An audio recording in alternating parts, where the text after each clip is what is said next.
tape. On Bill 5651 by Representative Ducey.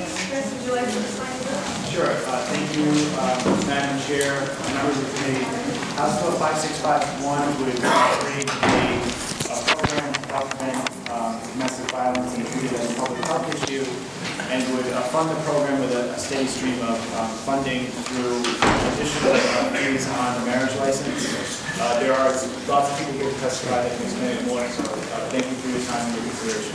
Thank you, Representative. There are a lot of people, there's a lot of written testimony, a lot of people want to testify on this bill. I'm going to ask if we can keep it to 2 minutes. This way, everybody gets their fair share to speak, because we've had a couple of really long testimonies tonight. So, okay, we're going to start with Rachel, please, from the Rhode Island. Domestic violence. Go ahead, Rachel. Thank you. I want to let you know I got a text from someone who was going to come testify and got held up at work, so you're at least down one. So again, I'm here on behalf of the Coalition Against Domestic Violence, and this is our top legislative priority this year. And I'm here on behalf of my executive director, who's unfortunately out of the country right now and can't be here, so you're going to have to deal with me to answer all your questions. So I just want to give you a little bit of context for what you're going to hear from other people. So this committee has probably more so than any other body, except maybe your friends on the other side of this building, dealt with the issue of domestic violence over the years. You have shown your willingness to step up and support victims and their families after violence has occurred and to hold bettors accountable. And that's expanded options, it's improved outcomes for those families who have experienced that violence. However, the rates of victimization in the state are not affected by what happens after the crime occurs. And so what we've seen is that over the past 10 to 15 years, you see the same about 8,000 domestic violence police calls every year. You see the same 2,000 kids being present at domestic violence arrests. And not the same kids, of course, generation after generation who are experiencing this and then growing up with outcomes that are hindered themselves by what they experienced as kids. So what we're coming to you with this sort of new cutting-edge domestic violence response, which is to treat this as the preventable and serious public health issue that it is, and recognize the costs to our society that we get, just like we do for any other public health issue. This is a costly issue to businesses. Costs in terms of lost productivity, wages, medical costs are very high. It's the top injury for women between 18 and 44, and it causes people to miss a lot of work.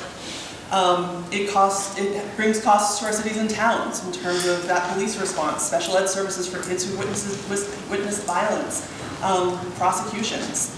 But I think most heartbreakingly, it brings a cost to the futures of the kids who are growing up and experiencing this generation after generation. And we know that when we look at victims of domestic violence, a shocking 22.4% of them say that they were first victimized in a dating violence relationship between the ages of 11 and 17. And then another 47%, I believe, were first victimized between the ages of 18 and 24. This isn't a grown-up person's problem. This is increasingly a young person's problem. And I've included in the testimony, and I hope you'll take a chance to look at it, some information that the Department of Health collects. It happens nationwide in our state. The Department of Health looks at it. It's the Youth Behavior Risk Survey. And so one of the questions they ask kids is, have you been a victim of teen dating violence this year? I think they ask, have you been pushed, slapped, have you been forced to have sex by a partner? And then when you take those kids who have experienced teen dating violence and you compare them to kids who haven't had that experience, you see that they are far more likely to have tried to kill themselves in the past year. They're far more likely to be drinking and to be using illegal drugs. They're far more likely to be having eating disorders, all those things that we talk about as being bad for teenagers. Those are particularly hitting these kids who are getting into these relationships. Fortunately, there's sort of this cutting-edge public health approach to putting programs in place that do work to stop the violence before it starts. And Rhode Island is actually on a leader nationally in developing these programs. We were the first state to pass the Lindsay Ann Burke Act, which addresses teen dating violence in schools. And we're one of only 10 states that have been selected to work with the Centers for Disease Control to pilot and evaluate programs. Because it's really important that these be evidence-based programs where we know that what we're doing has an effect long-term. So this bill will help us fund those programs here in Rhode Island and hopefully bring those numbers and those costs to Rhode Island's future down over time. Thank you, Rachel. Any questions for Rachel? Representative O'Grady? Thank you. I'm interested in the funding mechanism.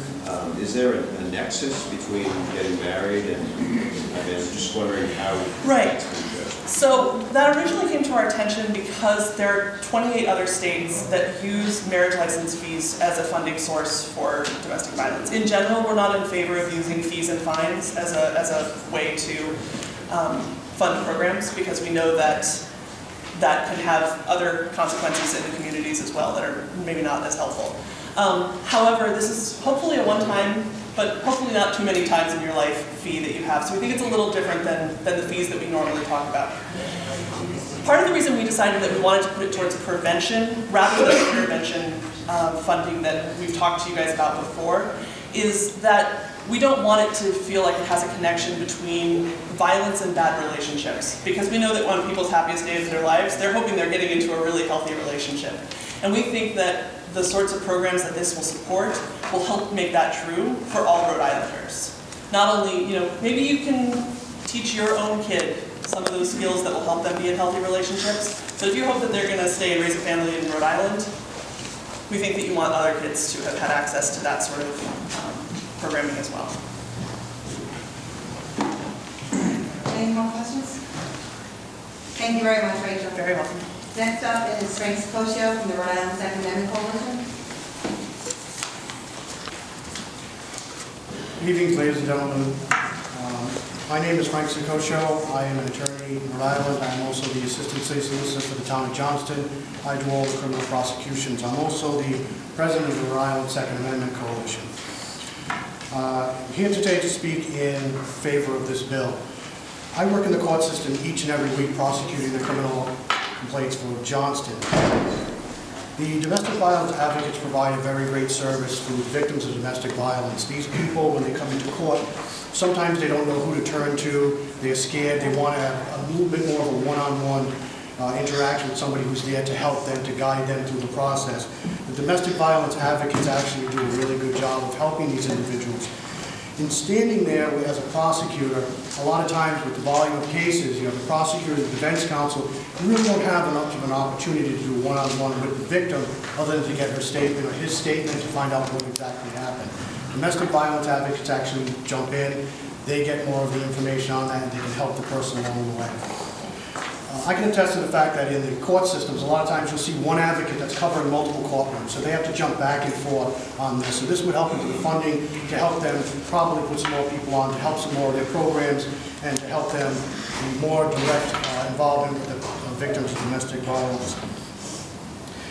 Judges also rely on this also. Because of the interaction, because of the caseload, a lot of times the prosecutors and defense counsel do not have an opportunity to, like I said, to talk to the victims at length. The judges rely on the domestic violence advocates to come in and say, you've talked to the victim, what is the victim's input on this, how are the victims going to be impacted, what is their concerns in this case. So the domestic violence advocates actually perform a very good service on that. And that would be my input from the prosecutor's standpoint. From the Rhode Island Second Amendment Coalition, which is most people already here and testified numerous times on anti-gun bills, the concern we had was last term. Last term, it was a similar bill like this, similar language that came forward. There was actually concerns last time at the end of the session where there were sub-A's that were actually drafted and were going to be put in to change the funding to go from the Rhode Island Coalition Against Domestic Violence, which is our advocates that work each and every day in the court system, to the Rhode Island Coalition Against Gun Violence. This is an anti-gun group that is hiding under the guise of a domestic violence group. This would have changed the funding, so all the money would have come in, Rhode Island would have had to account for it, and it would have went there. This was a concern. I just want to make sure that this panel is aware of that this doesn't happen at the last minute. So what we have to do is change a little bit of a wording on a sub-A, and the Domestic violence advocates that work each and every day in our court system don't get the funding they need. So it's just a concern I wanted to raise. Other than that, I think it's a good bill. The domestic violence advocates do a fantastic job each and every day in the court systems, and I thank you for your time. Thank you. Any questions, Mrs. Scotia? Thank you, Frank. Good to see you. Gail Harvey from RI Now. Good evening, everybody. I'm here representing Rhode Island Now. I read this bill. I think it's terrific. As a taxpayer and as a woman and as somebody who could have been in the Women's Club of Sunglasses, which membership means you wear your sunglasses during the day and at night and in the rain. This is a good bill in the fact that you have money that is accounted for. When we have a cancer problem, we don't say, oh, don't worry about that, we'll find that next year. Domestic violence is important as cancer. It claims 8 million hours of paid sick leave. No company, and I've been in corporate America for a lot of years, wants to pay that kind of money because somebody can't come to work because they've been battered. This is a good bill in the fact that it has checks and balances. It deserves your attention.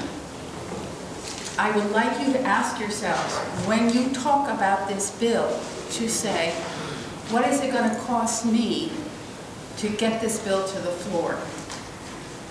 And then ask yourselves, what is it going to cost Rhode Island families, children, wives, husbands, if this bill does not get to the floor?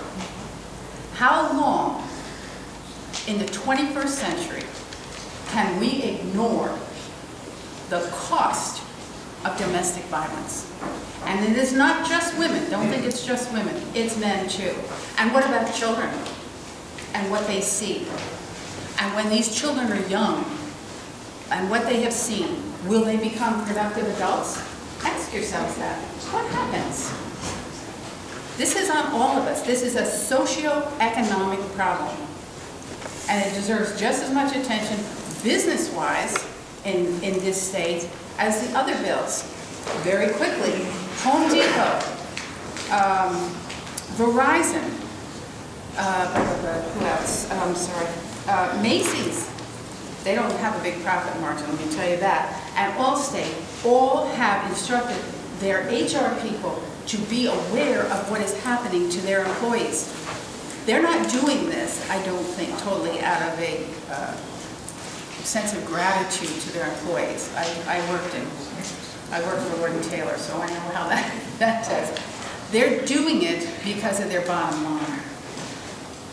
So if you don't like the social aspects of abuse and you think, oh, then think of the economic aspects. I urge you, I beg you, I plead you to pass this bill. Ben Franklin said famously that an ounce of prevention is worth more than a pound of cure. This bill is your prevention. The cost is going to be a lot higher than what you're going to get from a fee. I thank you very much for your attention, and I pray that you will pay attention. Thank you. Any questions? Thank you very much. Adele? Excuse me. Sorry. Adele? Oh, I'm not for Both? this bill. I'm sorry, I signed up for the other one, the juvenile, This isn't the, we're 5650.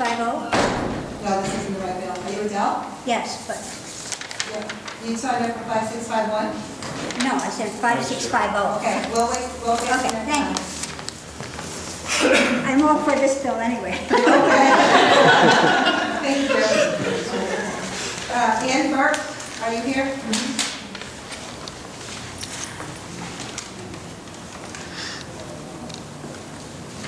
Hi. Hi, Bob. Long time, huh? Yeah, how are you? I'm okay, I'm surviving. Don't be nervous. Good afternoon, everybody. I should say perhaps good evening. I'm not going to read through the testimony that I submitted because much of what you just heard, especially by Rachel, is already highlighted in what I wrote to you. But what I would like to say is that, yes, it's true. Rhode Island led the way in 2007 by passing the Lindsay and Burke Act, the very first comprehensive teen dating violence education prevention mandate. Since that time, 22 other states have passed legislation, with 8 of those states passing strong legislation like Rhode Island. We did get the ball rolling in that regard. The federal government, the national DV agencies are all very well aware of what we did and continue to do in that regard. However, we passed that bill with no funding, which is fine, because over the course of the last 8 years, we were able to train the majority of school staff in our state. We can say that the majority of our school districts have a dating violence policy. The majority of our health teachers have been trained, and Lindsay's fund not only took upon themselves the task of doing the bulk of that training, but also donated well over $60,000 worth of curriculum materials to our schools so that teachers who have been trained can then go into the classroom and teach it. But we need more. We need the state to now step up and fund it, quite frankly. Through Lindsay's fund, I have not gotten a dime personally. We charge no fees. I do not get paid. I can't even begin to count the number of hours I have spent in schools and outside of schools doing this kind of work. I wish I could take you inside some of the schools so that you could see the reaction during a teacher or an administrative staff training and see how the educators have reacted. Mostly positive. In fact, they take it a step further. They will usually ask me questions about what they can do in order to help teens that they think are at high risk for being victimized or high risk for being perpetrators, and also want to know not only what they can do with identified teen perpetrators in their buildings, but what are our courts doing regarding prevention work with identified perpetrators that have been charged and found guilty. Sadly to say, I have to tell them that the courts are not doing any type of prevention work. It's mandated for adults, but not for teens. Does that make any sense? It's much easier to educate and change a young person's behavior than it is to do it when they're 35, 45, 55 years old. There is no funding to get social workers from the Coalition Against Domestic Violence to go into schools and work with school staff to be able to proactively educate identified or high-risk teens that might be either victimized or perpetrators. That's the first point that I'd like to make. The next point I'd like to make is, I also wish that you could be there. My mouth is getting so dry. I also wish that you could be there when I do my student assemblies, because invariably we have at least a handful of students coming forward, telling me their stories about their own them being victimized by either, usually it's an ex-boyfriend or a present boyfriend. Occasionally, it's an ex-girlfriend who's the abusing partner, and it's the male that is the victim. I also hear from young people who tell me they're witnessing domestic violence at home. Schools have limited funding. What else can we do? There are a limited number of prevention programs that we can bring into schools. We need funding for the coalition in order to do that. And lastly, I find myself in the very unfortunate position, as much as most people will say, We can't not put a price tag on our children's lives. No one knows that better than I.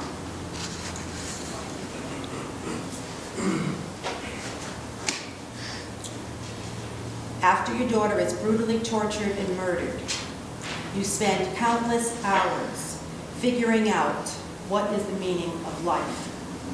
And it becomes crystal clear after a long while of thinking. It becomes crystal clear what's really important.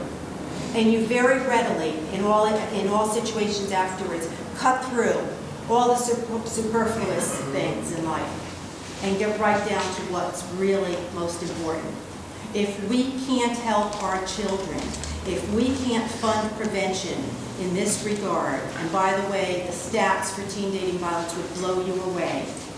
And one more thing that I want to add in reference to what someone else had testified to previously, most parents can teach their children about what constitutes a healthy relationship, but the majority of parents are unable to teach their children about what the warning signs are for a violent relationship or an abusive relationship. Why? Because just like me, they never learned about it in school. Just like my 23-year-old daughter, Lindsay, she never heard about it, not once in school. Not once when she went through school. And there is no doubt in my mind, as a retired school nurse and health teacher, and knowing full well my daughter, if she had learned about that in school, if we as parents had been fully educated about it, there's no doubt in my mind, and I tell both students and staff when I'm in schools, she would still be here today. We led the way in 2007 with the Lindsay and Burke Act. Let's continue to lead the way and fund it. Thank you. Thank you very much. And can I speak to you a minute over here? And this is the man that got me going with the advocacy work. I'm serious. We sat at the Kitchen table for at table least 2 and hours. we tried to find some meaning in About his 2 weeks death. after Lindsay's murder, and I never knew him. I'm glad to see you here. Thank you. I'll make sure it happens. How's that? Thank you. Okay, bye-bye. Travis, He couldn't make it, he had to work. you're going to make it when he is in table. Yes. And I believe he testified in support of the board's committee last Are you here? year. Yes.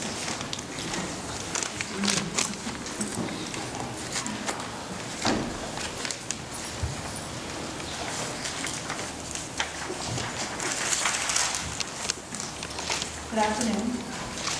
My name is Jen, and I'm actually from Providence, and I am a survivor of domestic violence, and I am with Sisters Overcoming Abusive Relationships with the Rhode Island Coalition Against Domestic Violence.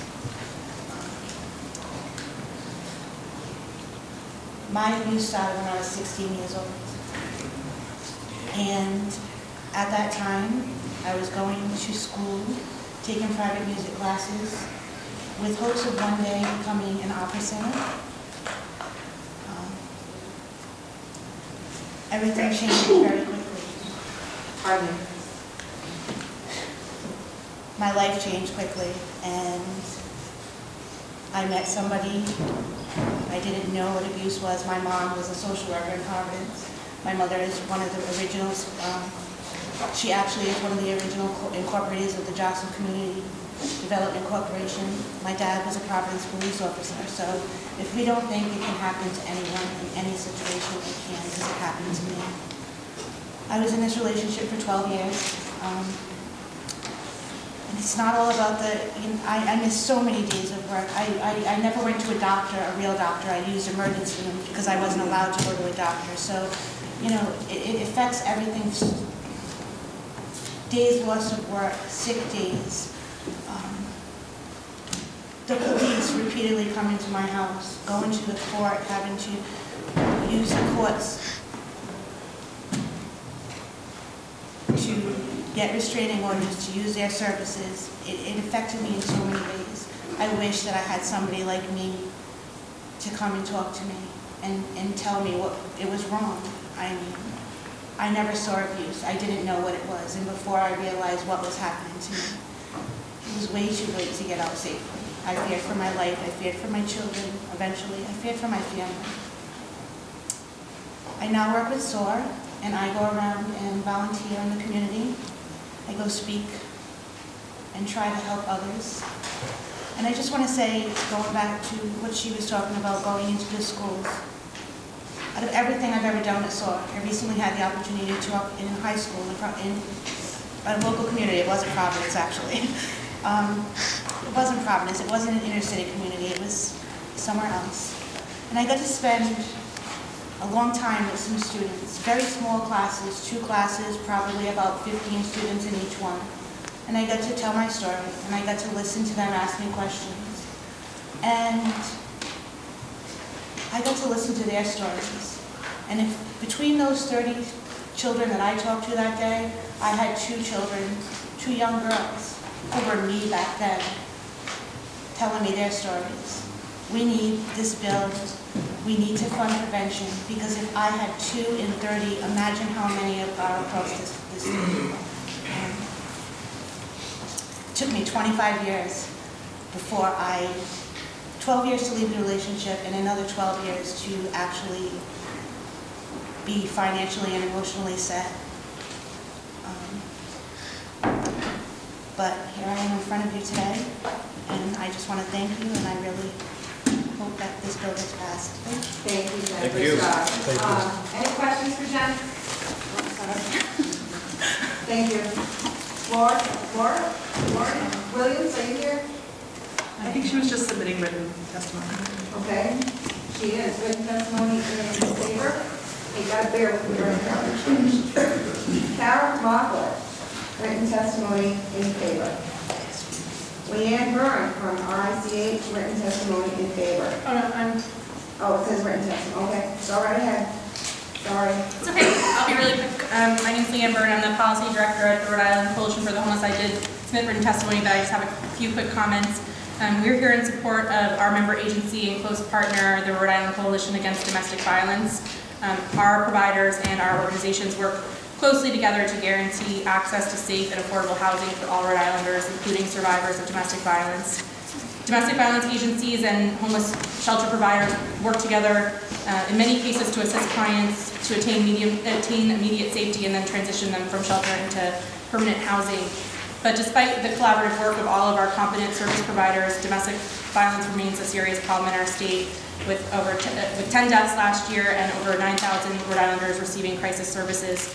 We believe that the prevention programs are the most powerful antidote to domestic violence, and the Coalition for the Homeless supports ensuring stable and adequate funding for these programs. For these reasons, we support this bill and urge the committee to support it as well. Thank you very much, Leanne. Any questions?